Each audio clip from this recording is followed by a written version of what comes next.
Hello students, आज हम प्रश्नावली 17.6 स्टार्ट करने वाले हैं, जिसमें हम माध्यक के बारे में सीखेंगे। तो ध्यान दीजिएगा, व्यक्तिगत श्रेणी से माध्य ज्ञात करना। जब व्यक्तिगत श्रेणी आ जाए, लाइनिंग वाले क्वेश्चन आ जाए, तो उससे माध्यक कैसे निकालना है, इसके कुछ नियम हैं जो ध्यान रखिएगा। सर्वप्रथम दी गई श्रेणी को आरोही क्रम में लिखिए। जो भी संख्याएं दे रखी है, जितनी भी संख्या हैं, उनको हमें आरोही क्रम में लिखना होगा। फिर है सेकंड स्टेप, यदि n, यहाँ n जो है वो प्रेक्षणों की संख्या है, बराबर सम हो, तो यदि n का मान सम है तो माध्य का सूत्र रहेगा n/2 way plus n/2 plus 1 वे प्रेक्षण का मान, इन दोनों को जोड़ के 2 का भाग लगाना होगा। फिर अगला स्टेप है, यदि प्रेक्षणों की संख्या विषम हो तो माध्य का सूत्र रहेगा n+1/2 वे प्रेक्षण का मान। फर्स्ट क्वेश्चन देखिएगा, निम्न चर मानों का माध्यक ज्ञात कीजिए। चर मान दे रखे हैं, ये है व्यक्तिगत श्रेणी जिसमें आपको कुछ संख्याएं दी हुई है 25, 34, 13, 33, 20, 26, 36, 28, 19 और 34। हल देखिएगा, हल में क्या करना है। सबसे पहला नियम हमारा, जो भी श्रेणी दे रखी है उसको आरोही क्रम में जमाएंगे। आरोही क्रम में 13, 19, 20, 25, 26, 28, 33, 34, 34 और 36। आरोही क्रम यानी छोटी से बड़ी संख्या पर इसको जमाया गया है। अब देखिए n यानी प्रेक्षणों की संख्या है 10, जो कि क्या है, सम। 10 कैसा आया, ये संख्याएं कितनी है, ध्यान दीजिएगा, 1, 2, 3, 4, 5, 6, 7, 8, 9 और 10। तो n बराबर 10 और 10 क्या है, सम संख्या, इसलिए हम सम वाला फॉर्मूला लगाएंगे माध्यक का। माध्यक बराबर n/2 way plus n/2 plus 1 वे प्रेक्षण का मान बटे में 2। तो n की वैल्यू रख दी जाए, n की वैल्यू रखी 10/2 प्लस, इसी तरह से यहाँ n की वैल्यू 10/2 प्लस 1 वे प्रेक्षण का मान। 10 में 2 का भाग दिया, आ गए 5। इधर 10 में 2 का भाग दिया 5, 5 प्लस 1 हो गए 6, यानी कि 5वें प्लस 6वें प्रेक्षण का मान बटे में 2। अब वापस हमें आरोही क्रम में जो 5वें और 6ठे नंबर पे जो संख्या आ रही है उनको देखना है। तो 1, 2, 3, 4, 5, ये है 5वां प्रेक्षण का मान और ये है 6ठे प्रेक्षण का मान। तो 26 प्लस 28 बटे में 2, 26 और 28 हो गए 54 बटे में 2। 54 में 2 का भाग लगाया, हमारा आंसर आया 27। तो माध्यक आ चुका है 27। सेकंड क्वेश्चन है, निम्न आंकड़ों का माध्यक ज्ञात कीजिए। व्यक्तिगत श्रेणी वापस दे रखी है हमें 19, 25, 59, 48, 35, 31, 30, 32 और 51। अब माध्यक निकालने के लिए हल में चलते हैं। वही हमारा पहला नियम, आरोही क्रम में जमाना है, यानी कि छोटे से बड़ी तक ले जाना है। First 19, second 25, third 30, fourth 31, fifth हो गई 32, सिक्स हो गई 35, सेवन्थ हो गई 48, एट्थ हो गई 51 और 9th हो गई 59 गुण 60।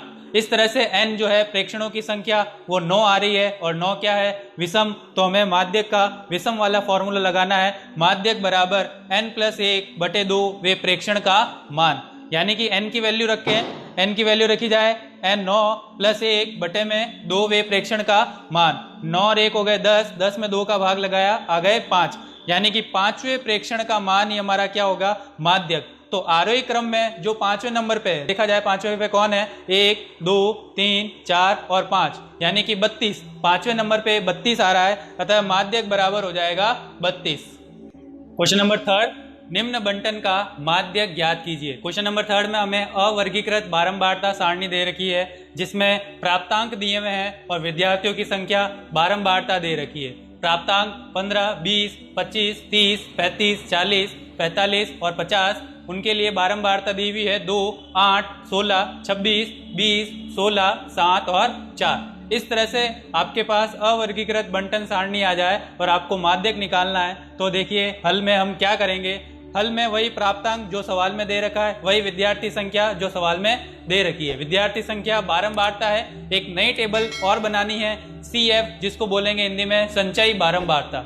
ये संचयी बारंबारता से ही निकालनी है। कैसे निकालनी है, ध्यान दीजिएगा। जो बारंबारता का फर्स्ट स्टेप दे रखा है वो CF में एज इट इज आएगा। जैसे 2 है तो 2 आ गया। अब इसको Z की आकृति में जोड़ते चले जाना है। 2 और 8 10, 10 और 16 26, 26 और 26 52, 52 और 20 72, 72 और 16 88, 88 और 7 95, 95 और 4 99। ध्यान दीजिएगा, CF का जो सबसे नीचे वाला जो मान है वही हमारा क्या होगा, n होगा। अब n का मान है 99। अगला स्टेप क्या करना है, n में हमें 2 का भाग लगाना है। हमें 99 में 2 का भाग लगाया तो आ गया 49.5। अब हमें क्या करना है, 49.5 से ठीक बड़ी संचयी बारंबारता देखनी है। तो 49 से ठीक बड़ी संचयी बारंबारता आ गई 52।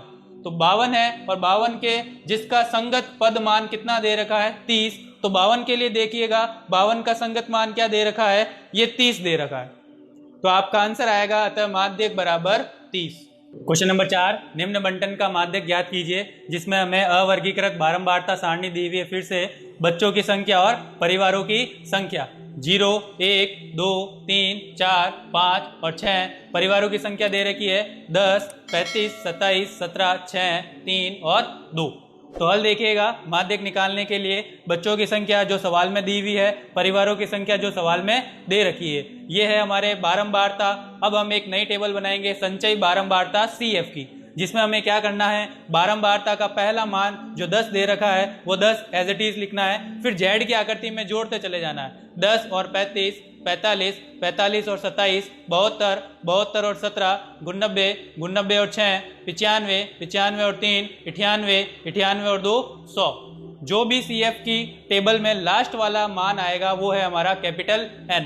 अब हमें क्या करना है, इस N में 2 का भाग लगाना है, यानी कि 100 में 2 का भाग दिया तो आ गए 50। और 50 से ठीक बड़ी संचयी बारंबारता कौन सी है, 72, जिसके लिए संगत पद का मान दे रखा है 2। अतः हमारा माध्यक हो जाएगा 2। क्वेश्चन नंबर 5, निम्न बारंबारता बंटन का माध्यक ज्ञात कीजिए। माध्यक निकालना है आपको। x और f दिया हुआ है सवाल में। x दे रखे हैं 20, 25, 30, 35, 40, 45, 50 और 55। इनके बारंबारताएं दे रखी है। अब हमें एक नई टेबल आंसर में निकालनी है CF संचयी बारंबारता की, जो कि बारंबारता से ही निकलेगी।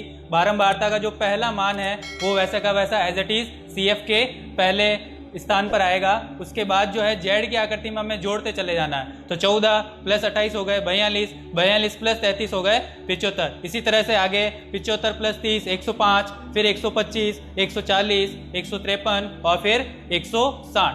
अब जो भी आपको CF में सबसे लास्ट वाला मान दे रखा है उसको कैपिटल N बोलेंगे। तो N का मान है 160। अब n/2 करना है। n/2 यानी कि 160 में 2 का भाग लगाया, आ गया 80। 80 से ठीक बड़ी संचयी बारंबारता आपको देखनी है, जो कि क्या है 105। और 105 के लिए संगत पद मान दिया हुआ है 35, जिसका संगत पद मान 35 है। अतः माध्यक क्या हो गया 35।